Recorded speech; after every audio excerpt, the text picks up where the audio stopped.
It was the first week of spring at Harvard University, and the campus bloomed with life.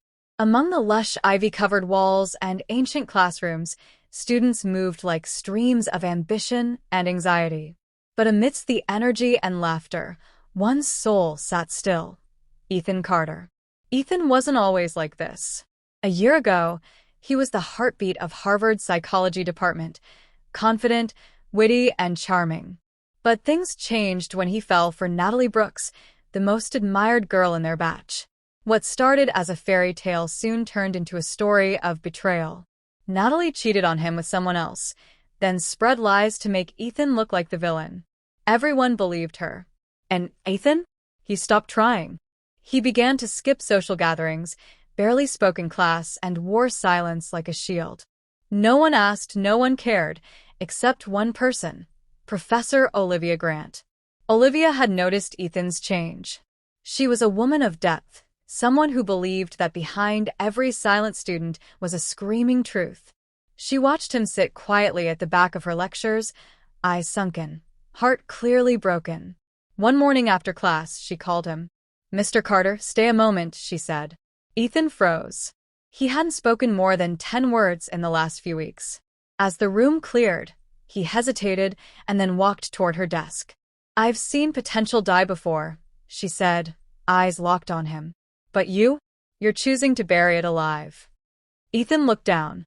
"It doesn't matter anymore." "It does. You're in Harvard, not in hiding," she said. "Let me give you one piece of advice. Learn to ignore. Not because people don't matter, but because you do." Those words pierced his soul. That night, Ethan sat alone in his room. Liam, his roommate, walked in and noticed something different.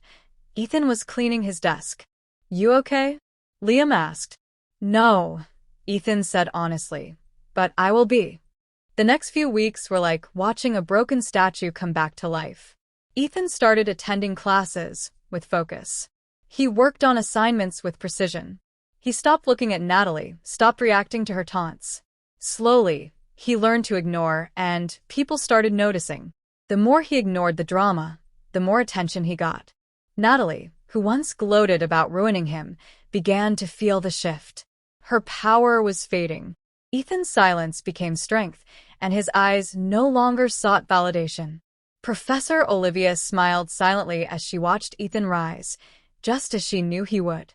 Then came the Psychology Symposium, Harvard's biggest academic event of the year. Ethan was chosen to present his paper on emotional independence and self-worth. As he stood on stage, facing hundreds of students and faculty, he saw Natalie sitting in the crowd, restless and speechless. She had no power here. The boy she destroyed was now teaching others how to survive betrayal.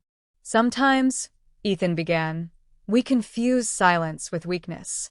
But in truth, silence is what teaches you who you really are. You rise not by proving others wrong, but by knowing you're already right. Ignore those who mock you, and watch them chase the version of you they once tried to break." The room erupted in applause. After the event, students gathered around Ethan, asking questions, praising his insight. For the first time in months, he smiled, not the fake kind, but the one that comes after healing. Later that day, Professor Olivia met him outside the hall. "You remembered what I said," she whispered. "I lived it," Ethan replied. She nodded, her eyes proud. "Then let Harvard remember your name, not because you suffered, but because you rose." Months passed since the symposium, and Ethan Carter had become a name everyone knew, not for popularity, but for his intellect, maturity, and the way he carried himself. He had turned his pain into power. His research was published in the university journal, and he was invited to lead workshops for first-year students. But something unexpected happened next. Natalie Brooks, the girl who once broke him, started messaging him. "Hey, Ethan.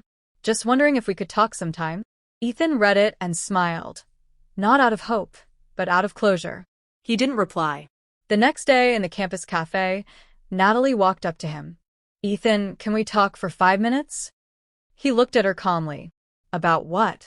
"About us." "There is no us, Natalie. Not anymore. I made a mistake.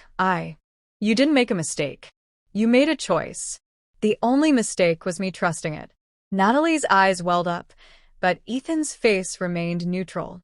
Not cold, just done. That night, Ethan met Professor Olivia in her office to discuss an internship opportunity with a research institute in New York. "You've changed, Ethan," she said. "I just stopped watering dead plants," he replied. Olivia chuckled. "That's called wisdom." But Ethan had one last battle to fight.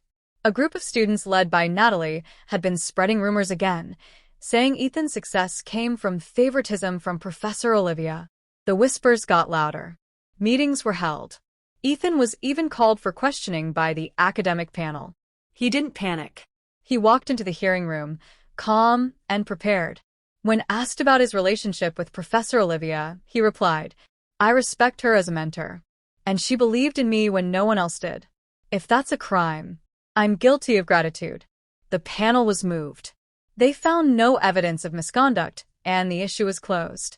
Natalie was humiliated, this time publicly.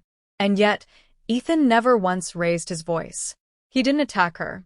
He let the truth speak. That night, as he walked back to his dorm, Liam joined him. "Man, you've got half the university respecting you now. Even the professors." Ethan looked up at the stars and smiled. "You know what's funny? I didn't do anything to them. I just ignored them and they all came back." Harvard's grand graduation ceremony was held in the courtyard. Ethan walked across the stage, collected his degree, and heard his name being cheered by hundreds, including the very people who once judged him. In the crowd, Natalie stood quietly. No cheers, no attention, just silence. Ethan met Professor Olivia one last time near the hall. "Thank you," he said. "No," she replied. "You did it. I just gave you a mirror. You chose to see the truth." He paused. "If there's one thing I learned here," she waited, "it's that people chase what they can't control. And once you master silence, you control everything." Olivia smiled, proud. Ethan walked away, not with revenge, but with peace. Because when you rise silently, the world echoes your name.